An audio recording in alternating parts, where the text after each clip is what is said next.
Mga kapatid, magandang gabi po sa inyong lahat. Pag narinig nyo ang brand na Toyota, talaga napakatibay. Tulad nitong mga Toyota na nasa harapan ko, kaliwat kanan. Ito Revo, puti. Ito Revo, green. Ayan. Pero ito po mga Revo na yan, mga kapatid, ay isinet up ko na pang off-road. Sa mga nagtatanong po kung magkano daw po ang pagpapaset up ng mga ganitong mga off-road vehicles, mura lang po yan. Sa totoo lang, kasi value for money naman, yung mga binibili nyo pong mga parts dito, kasama na yung gulong at yung mags. Yun lang naman talaga ang pinakamalaking gastos kapag po nagse-set up kayo ng mga ganitong klaseng sasakyan. Mapa Crosswind, mapa Toyota Revo, Mitsubishi Adventure, yan yung tatlong sabay-sabay na naglabasan noong araw. So ito po, makikita nyo, itong Toyota Revo na to, ang may-ari nito ay taga Laguna. No? Dalawang babae, kaya lang, yung kanilang dinadaanan doon sa subdivision nila, tuwing umuulan po ng malakas, ulan pa lang ha, hindi bagyo, ay talagang hanggang hita po yung tubig doon sa kalsada at wala silang ibang madadaanan. Kaya po itong Revo na to, doon sa nakaraang vlog ko, ipinakita ko yung flooring nito ay bulok na po talaga. So, kailangan talaga nila ng sasakyan na kapag umuulan ay meron silang magagamit. Kaya ito po, itinaas na po natin ito. Ito po ay naka 31 na gulong. Malaki po yan. 31 by 10.5. Samantalang yung Revo na yon ay 235/75 lang po ito. Tignan nyo po, yung design ng steel bumper po nito. Ayan, medyo marumi lang. Dahil nag-uulan po dito sa amin. Ayan. Okay. Ito namang isa, ganun din. Yung mga bumper po na ito ay gawa ni Kuya Luis Cubar. Tingnan nyo po yung stepboard nito. Ayan.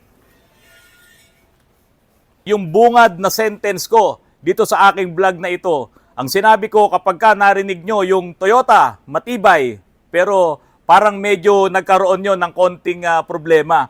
Kasi kung makikita nyo yung transmission na to, ayan o, ito po yung transmission nung Toyota Rush. Kinalas-kalas na po namin yan, nilinis na kasi nga po ito ay i-overhaul. So dito po makikita nyo, dito na nakalagay halos yung mga linings niya, yung set of linings, kasama na yung mga brake plates, kasama na yung mga planetary gear. Ito lang po talaga yung pinaka-transmission niya. Napakaliit po ng transmission. Tapos, yung sasakyan, yung mismong unit na pinaglalagyan niya ay malaki. 7-seaters, 8-seaters, at ito nga po yung Toyota Rush na yan. Ayan, kung nakikita nyo po. Yan po ay kayang magsakay ng 7 hanggang 8 katao. At minsan nga, nagiging 10 pa. Lalo na kung isang pamilya. E tignan nyo naman, yung transmission na meron siya. Ito lang po talaga yung transmission. Ito po, automatic transmission ha. Kaya po, yung mga linings na yan, yung mga brake plates na yan, madali po talagang napupundi. Sabihin na po natin ganun. Ngayon, mga kapatid, kaya ko lang to tinakil sa inyo, kung meron kayong ganitong sasakyan, ingatan nyo. Hindi mo yan pwedeng i-overload. Kung 7 lang talaga yung pwede mong isakay dyan na tao, huwag mo sasakyan ng lampas sa 7 at maglalagay ka pa ng napakaraming mga abubot, yung mga bagahe nyo, hindi po kakayanin nitong transmission na to. Since nandyan na yan, wala na tayong magagawa, ingatan nyo talaga. Huwag kayong pumayag na ma-overload itong mga sasakyan na yan at tapos kung saan-saan kayo nagpupunta, mga matatarik na lugar, dyan sa Baguio, sa Sagada, hindi po niya kakayanin talaga. At baka nga po matulad kayo dito sa mga maraming units na nagawa na namin na bumibigay po ang kanilang mga automatic transmission. Kung mapapansin nyo, no? Pag nagawa namin mga Isuzu, puro Isuzu.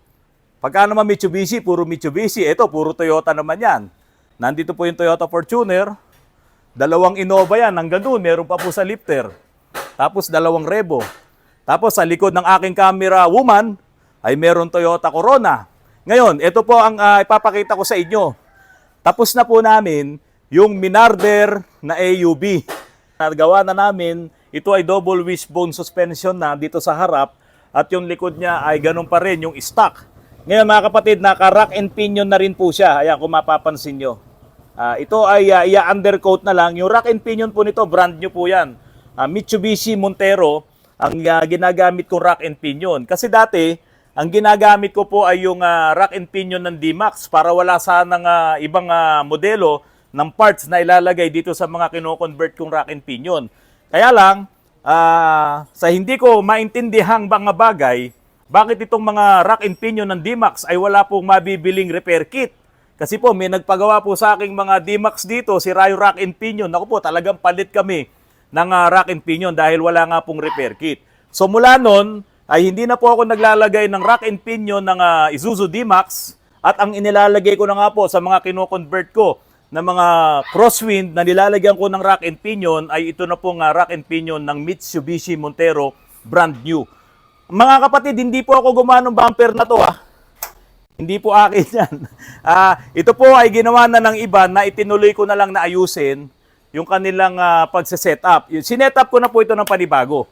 Ito po ay hindi na to naka body lift. Wala na pong body lift ito. Talagang yung suspension lift namin na double wishbone na inilalagay namin dito, enough po yun para itaas.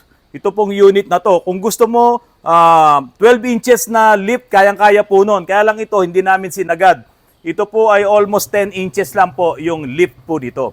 Ngayon, ipapakita ko po sa inyo, ito pong loob, nito pong Toyota Rush na ito, mga kapatid. Tignan nyo kung ilan ang pwedeng isakay dito sa unit na ito. Naging laman na rin po ng usapan ito dito sa mundo ng mga sasakyan, itong dalawang unit na ito, na sinasabi nga po nila na ito daw pong Toyota Rush ay maiko-compare mo sa AUV or doon sa SUV ng Toyota rin. Pwedeng Innova at pwede rin yung mga Fortuner. Pero mga kapatid, ito po yung Innova, ito yung Toyota Rush. Maliit naman siya kung tutusin. Hindi talaga sila parehas kasi ito mas mahaba at mas malapad. Sinukat ko po yung lapad nito sa loob at ito po ay 4 feet or 48 inches. Samantalang ito ay 56 inches.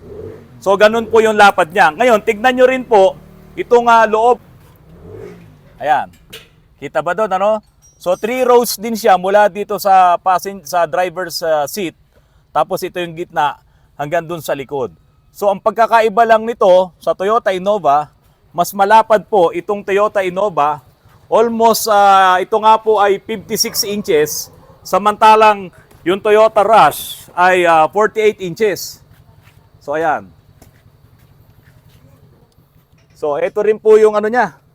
Yung loob niya. Ito rin yung likod niya, ayan. Oh. Okay? So, pagdating dun sa design, halos parehas sila, 3 rows. Yung loob nitong AUV na Innova, pati itong Rush. So, kung meron mang inilaki si Innova, kaunti lang. Pero syempre, mas mabigat ang body nito compare dito sa body naman ni Toyota Rush. Kaso mga kapatid, ang pinopoint ko nga po dito, na yung automatic transmission nitong si Toyota Rush ay napakaliit. Pangkotse lang po talaga. Kaya kung ito ay pwepwersahin nyo na punuin palagi at mayroon pa kayong mga kargada at palagi kayong nasa mga uphill na mga biyahe, nako, talaga pong masisira ang transmission nito.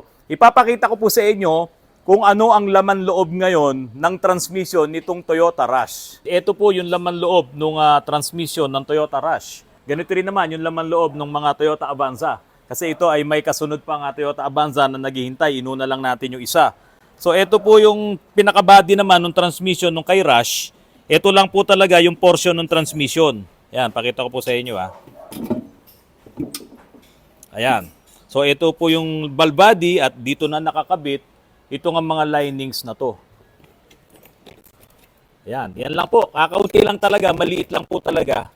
No? So ngayon mga kapatid, ang sinasabi natin, masyadong maliit yung transmission na to para kargahan mo or para sakyan mo ng 7 tao o 8 tao. Paano kung malalaki pa yan? So para sa akin, pang kotse lang. Ngayon ito, transmission po ito ng Toyota Innova. Tignan nyo po, mula po dito hanggang dito, yung pinaka-transmission niya, kaya yung kanyang valve body malaki. Ayan po, laki ng valve body niya, no? Nasa loob nito. Okay. So ito, yung sa Innova, ito yung sa Toyota Rush, napakaliit. Ngayon, tignan nyo ang nangyari, nasunog yung karamihan ng mga lining niya. Yung dito sa Toyota Rush. Ayan. Ang magandang lining, dapat ganito po ang kulay. Ayan po, So ito yung mga papalitan natin ng mga linings kapag po nirebuild na natin itong sa Toyota Rush. Ngayon mga kapatid, Yung madalas na pinag-uusapan natin, yung kapag nagpa-park kayo, ito po yung kinakabitan ng parking foul. Sa park po, doon sa cambio nyo, pag nilagay nyo sa park, naglalak siya, nandito po yun, ito po yun, yan. Kaya po, kung umaandar kayo, bigla nyong nilagay sa park, hindi niya kayang sirain basta-basta to. Ang masisira, yung naglalak dito na parang kawit na ganun. Yun ang masisira. Ayun yung tumutunog, yung krrrr, gumaganon pagka yung umaandar pa kayo, nilagay mo sa park. So ito po yun, yung parking foul. At ito naman po yung output shaft, papunta na po ito doon sa iyong propeller. Ito naman yung valve body niya. At ito po yung input shaft. Ito na yung nakakabit doon sa torque converter. Okay? At ito po yung bomba. Ito yung pinaka-pump niya. Yan mga kapatid, pag ikot po ng inyong makina, no, yung torque converter natin, paiikutin din niya itong pump. Kaya kahit na nakadrive kayo, nakapreno kayo, umiikot pa rin to, kaya po yung oil doon sa loob ay magsisirculate po kasi umiikot po itong pinaka-pump niya. High pressure pump po ito na nagdi-distribute ng ATF doon sa loob ng systems nito pong automatic transmission. Ito po yung molded piston. Yan. Kapag ito ay sumingaw na, talagang mawawalan na po kayo ng reverse. Kaya lang, ang nagiging problema dahil sa sumingaw na nga, umi-slide na, ang effect naman nun ay magkakaroon po ng gasgasan at yun nga, masusunog na ang inyong mga linings kasi hindi na po siya kapit na kapit doon sa kanyang engagement. Hindi ko po sinasabing mahina yung transmission ni Avanza at ni Rush. Kaya lang, dahil sa liit po ng transmission na to, huwag nyo pong pwersahin. Hindi po siya siguro talaga pwedeng kargahan nyo ng maraming sakay. Ginagawa nyo 10, pang 7 lang po yan, tapos marami pa kayong bagahe. Kailangan, gagawin nyo pa rin yung proper maintenance niyan, yung pagpapalit ng fluid. Huwag nyo na pong hintayin na umitim yung fluid nyo katulad ng mga ipinakita po namin sa inyo. Kasi pagka umitim yan, sunog na po talaga. So may dipstick naman, yung mga transmission na yan, kapag nakita nyo iba na yung kulay, ito tulad yan. Kapag nakita nyo ganito na ang kulay, no, wag na kayo magpatumpik-tumpik pa. Sabi nga po, papalitan nyo na po kagad yan ng fluid, drain and refill lang, okay na yon. Hindi nyo kailangang i-dialysis. So palitan nyo yung 3 litro or kung 4 na litro yan para at least yung 50% ng fluid na maitim na ay mapapalitan nyo ng panibago at fresh na ATF. Mga kapatid, bago po matapos itong vlog ko ngayong gabi, ay gagawin ko muna itong alternator ni Konsehal Michael Leyva. Isa po sa pinakagwapong konsehal dito po sa amin, sa Antipolo City. Kailangan niya pong matapos yung kanyang Grand Starix bukas dahil nga po marami po siyang mga engagement. Kasi po dahil sa sobrang bait nitong mga Leyva na to, si Kapitan JJ Leyva, si Konsehal Michael Leyva at ang kanilang pinaka-groovy na tatay, yung aming pong barangay chairman ngayon dito sa Barangay Dalig, si Kapitan Loni Leyva po. At ito naman po ay kayang-kayang tapusin talaga dahil ang naging problema naman ito ay ito pong carbon brass. Ayan, napudpud na. Talagang halos hindi na dumadampi dito. Ayan, ganyan po ang kabit niyan. Okay, papalitan ko lamang po ito ng carbon brass at ito po ay pwede nang ikabit bukas na bukas din. Kaya ako ay mag-overtime pa ngayon. Ito po kasing luma niyang carbon brass, mixing-mixing na. Ayan na lang nakuha ko. Ito yung bago.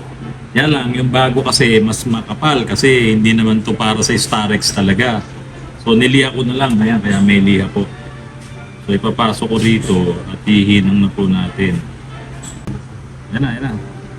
Okay. Yan.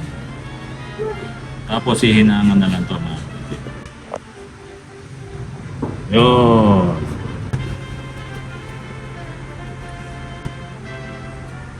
Yun. Now, kunin ko na lang to. Doon sa iba dito pa ibabaw niyo. Nakabit na. Ano to para mabilis. Dami. Ayan. Ay, nako, Messi. Yan lang naman ang lalagyan dyan. Ito naman ay cover lang. Para hindi madumihan ang carbon brass. Yan. Pa natin yun. Okay. Na. Sayang. Yun. Pwede na ito ikabit bukas, Glenn, ha? Sa umaga. Diba? Para magamit na ni Kapitan. Okay. Ito naman ang pampiit ko dyan. Kaya dapat may mga special tools din po kayo. Yung mga maliliit na tools na to, nako, napaka-helpful po nito pag gumagawa ng mga ganitong mga pyesa ng sasakyan. Alright, tapos na ang alternator ni Konsyal pala, Konsyal. Yan naman, wala namang ingay. Ang bearing. Tapos na po. Mga kapatid, kung nakakatulong po itong aking mga vlogs, sana po ay ma-share nyo at ma-like nyo na rin po ang aking channel at mag-subscribe na rin po kayo dito po sa Autorads. Parang may naaamoy akong kakaiba. Naligo ba kayo? Kayong mag-girlfriend at mag-boyfriend? Ay, ito pala. Meron palang bayabas dito para sa sinigang sa bayabas. Yan. Kasi po, may nagbigay sa akin na tuyo galing ng Bicol, itong si Pyong. So sabi ko, masarap yung tuyo na yan kung isisigang sa bayabas, yung naghahalo yung asim at yung alat nung tuyo na yun para mahigop po. Ayan, nagpapakulo na po ng tubig si Glenn para ibabad na to, pakuluin na tong yung bayabas na to at makahigop po tayo ng mainit na sabaw ng sinigang sa bayabas na tuyo na galing Bicol. Magandang gabi po at maraming salamat po sa inyong lahat. Saksi! Hindi, biro lang. Bye-bye po!